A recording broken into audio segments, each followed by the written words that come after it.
Hi, this is Shambhavi. Welcome to my weekly podcast about spirituality, love, death, devotion, and waking up while living in a messy world. The Satsang with Shambhavi podcast is recorded live each week with students of our nonprofit community, Jaya Kula. For more information and to find out about attending a satsang, visit jayakula.org. Thanks for listening. Much love to you, wherever and however you are. One of the most pithy definitions of self-realization is resting in your real nature. 5 words. What does that mean?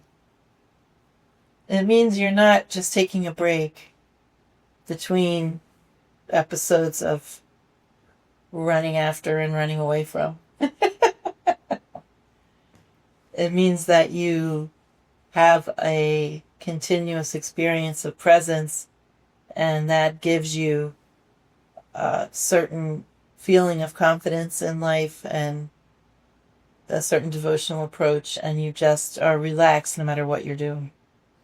So that's the ultimate rest, resting in your real nature. A lot of people think of rest as just taking a nap or getting more sleep or taking a break from things. And all of that might be restful, but it also might not be, depending on the state of our emotions and our mind. When I was really young, I went on my first retreat. I had no idea what inspired me to do this. I don't remember, but I had never, ever done sadhana. It was before I ever had a single teacher. I'd never meditated or done any mantra. I had no idea what a retreat was. But I rented this retreat hut that was at some ashram in upstate New York. It was the dead of winter. And I went up there, and it wasn't even really like a hut. It was like a pup tent, basically. You could sit up in it, sort of in the middle of it, but you couldn't stand up in it. It was small. And it was out on a mountainside in the middle of deep snow. And it had a kerosene heater. And the only book I brought with me was Moby Dick. Because it was my favorite book at the time. I didn't read any spiritual things. I didn't know anything about anything spiritual, except somehow I wanted to go on a retreat. And they brought you 3 meals a day and put them outside your door in the snow. And if you wanted to pee or poop, you had to walk away and do that in the snow. There was no facilities. And you told them how long you were going to be there, and then at the end of that time, they would just come get you and walk you back to civilization. Well, I didn't know what to do with the 3 days that I was there. I had no idea what to do on a retreat. And the kerosene fumes were making me sleepy and fuzzy-headed. Oh. So I just kind of hung out and endured for 3 days. I didn't really do anything, actually. That wasn't restful. How much rest we can actually get really does depend on our condition. We might even have training and we go on a retreat, but our minds are so busy or we're so distracted it's not really restful.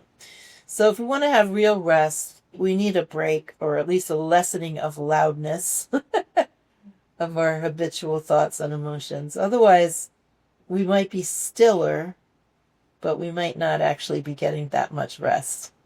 So taking a break from our normal routine generally helps to lessen the wages of karma, but it can actually make it worse too, depending on our condition. So when we want to relax, actually get rest, then we have to feel our mind is also relaxing along with our body. And our sleep has to actually be restful and restorative. It would be nice if we were doing that every day, some actual resting. That's what sleep is supposed to be for. It's supposed to be restorative, but for a lot of us, it's not really.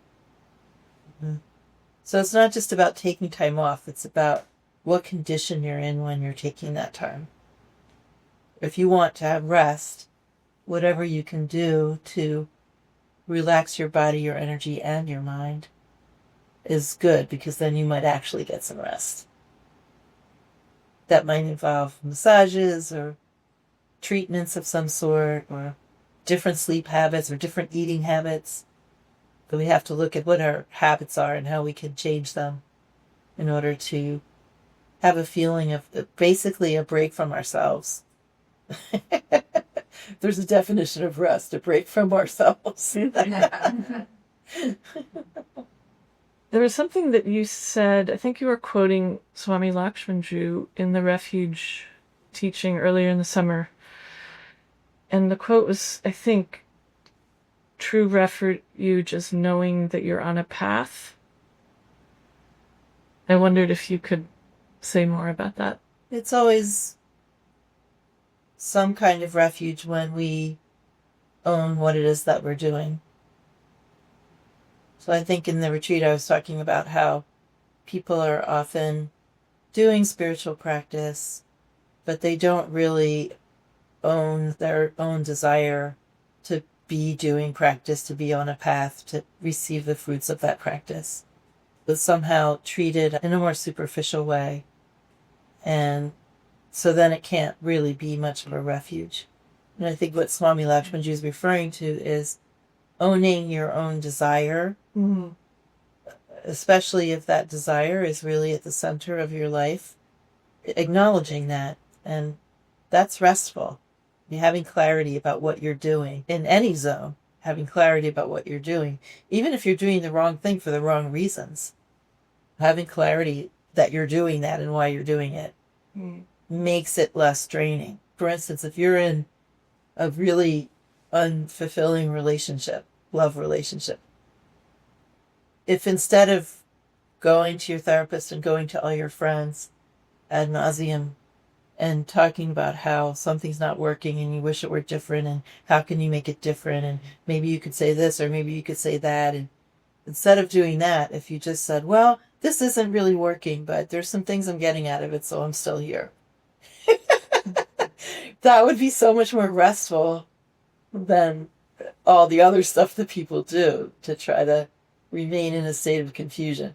So whenever we have clarity about anything, it helps us to organize our energy and feel more relaxed and more of a refuge. So the same goes for spiritual life. If we are clear that this is something that's important to me, this is something I desire to do, or maybe this is something that I'm approaching in a more superficial way, that's good to acknowledge also. You know, I don't really want to do practice, but I like hanging out with the community or something like that. It's always good to have clarity in that sense. Last week we were talking about people who were trying to obtain Siddhis and stuff like that. The word ambition kept coming into my head, and I was wondering if you could maybe just riff on that. Sure. You know, everything that we are experiencing is on a continuum or a spectrum between contracted and limited and expansive and more aware and awake.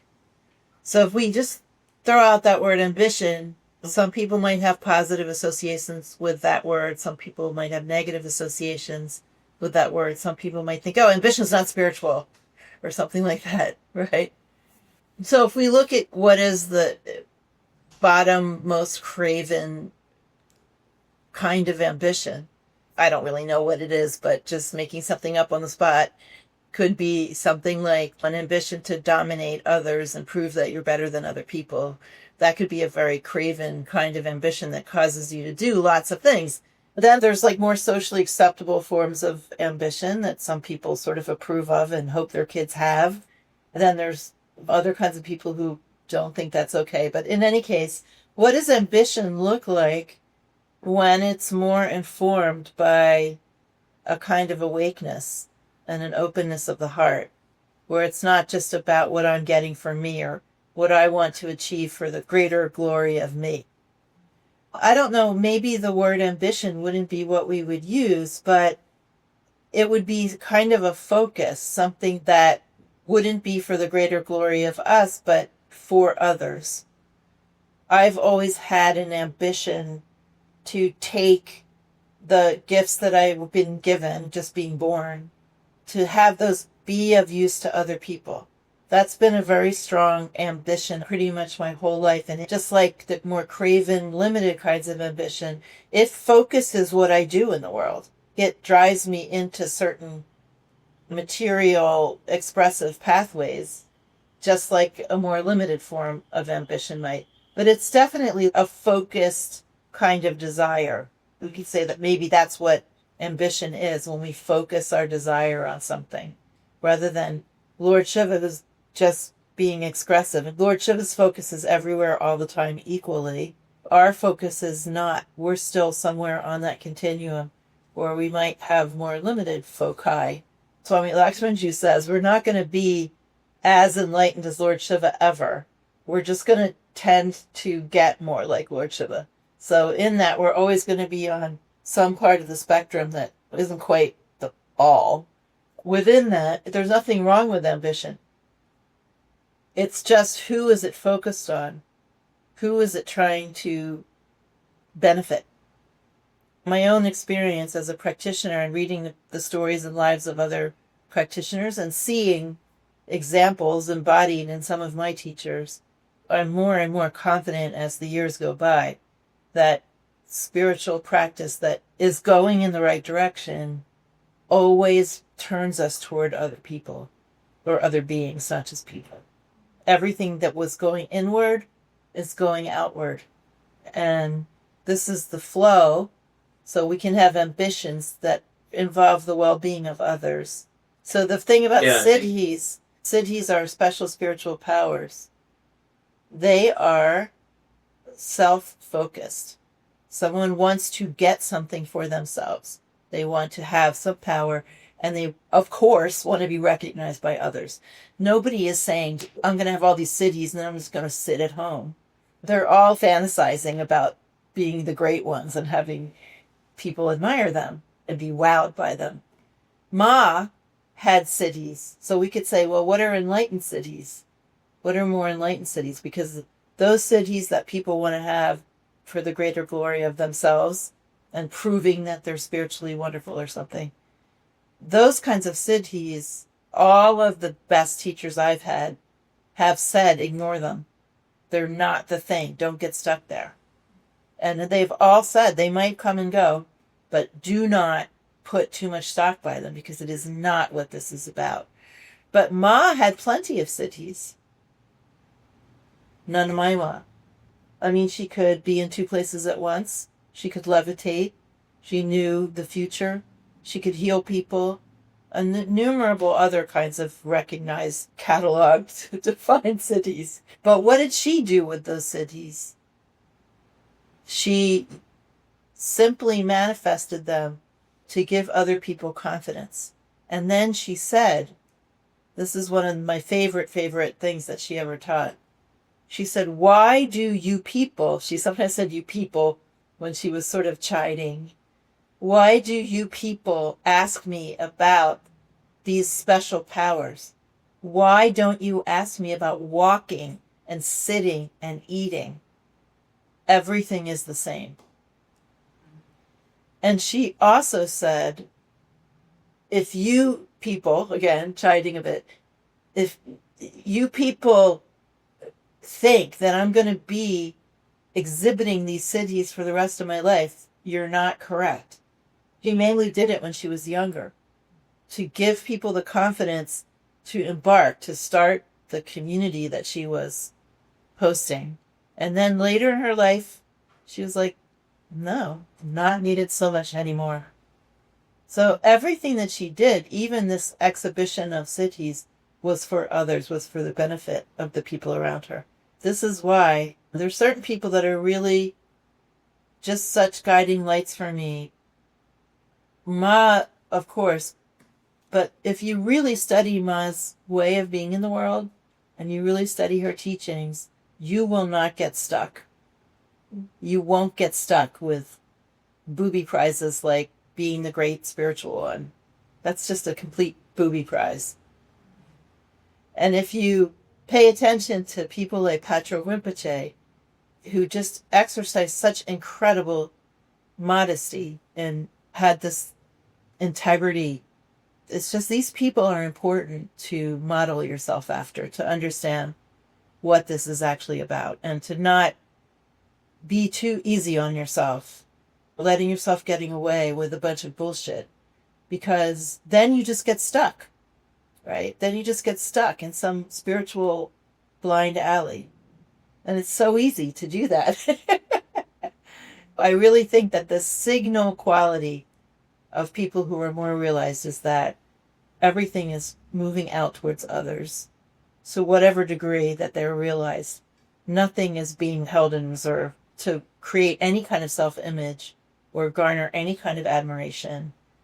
They're just not interested. Can you talk about non-dual, dual tradition? Sure. There are dualistic traditions from India, Sankhya being the main one. It's just as ancient as Tantra. And then there are some traditions that are said to be dual, non-dual. I don't know what they are, but traditions, I guess, where they have sort of partial non-dual view and partial dualistic view, I don't know. But that's not what it means in the context of Trikashaivism. In the context of Trikashaivism, it means that dualistic experience is non-different from non-dual experience when you have immersion in living presence. For instance, right now, I'm experiencing you, you're experiencing me, and most likely you're experiencing that there's a lot of space between us, and that you're a separate body in space. This is basic dualistic experience. You're a body and there's space around you and there's other bodies and other things around you and you're separate. Basic dualistic experience. So what about Lord Shiva? How is Lord Shiva experiencing that? Because this is being produced by Lord Shiva. This so-called dualistic experience is being produced by what's supposed to be the great non-dual one. So what's up with that? Well, what is said in the tradition is that even though Shiva and Shakti can appear as two, they are never having an experience of being two. In other words, God can enjoy all of this in all of its diversity, even in its inherent experience of separation, without actually feeling separate from anything. When you are immersed in living presence, you never forget that there is only one self here, even as you are enjoying all this diversity. In the context of Trika, that's what dual, non-dual means. And what Abhinavagupta tried to point toward by having this 37th tattva, Paramashiva, or Para, he was trying to point toward that which is bigger than these concepts like duality and non-duality. And that's something that you have to know for yourself. It can't be intellectually approached. I can say this so many different ways. Lala, the 14th century Kashmiri yogini who spoke poetry, she didn't write it down, but other people wrote her poetry down. One of her vakyas, one of her sayings was, at the end of the road there is nothing, not even Shiva Shakti. She meant all of these concepts are unimportant at the end of the road. When you get to a certain degree of realization, you're just in that experience of the livingness of everything. You don't feel separate from it, even as you're enjoying everything. And these concepts are not needed anymore. So we're using them now to help you to understand something about the nature of your own experience right now. But if you keep practicing, in some years or some lifetimes, you won't care about it. Just understand for now that it's possible to experience all this diversity without experiencing separation. And that's what dual non-dual means to us. Some academics like to call this a dual non-dual tradition for another reason, which is not only is there no difference really between dual and non-dual experience from the perspective of the self, but the dualistic part, the part where we're experiencing all this diversity, is celebrated.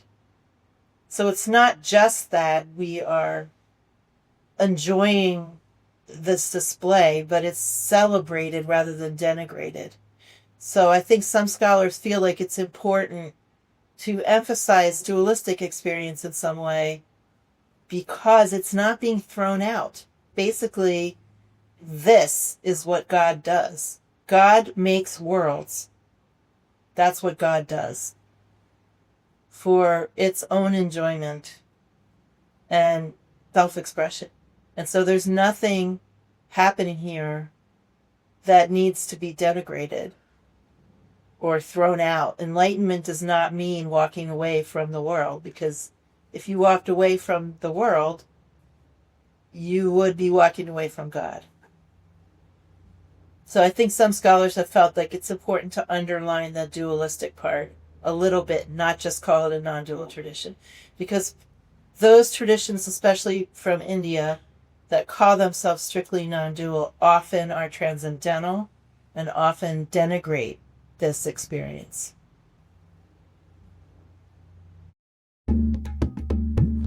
Satsang with Shambhavi is produced by Jaya Kula, a nonprofit community offering opportunities to learn and practice in the direct realization traditions of Trika Shaivism and Dzogchen. If you enjoyed listening, please help us keep this podcast and many other teachings open to all by making a monthly or one-time donation. Visit jayakula.org to make a donation and explore more of our offerings.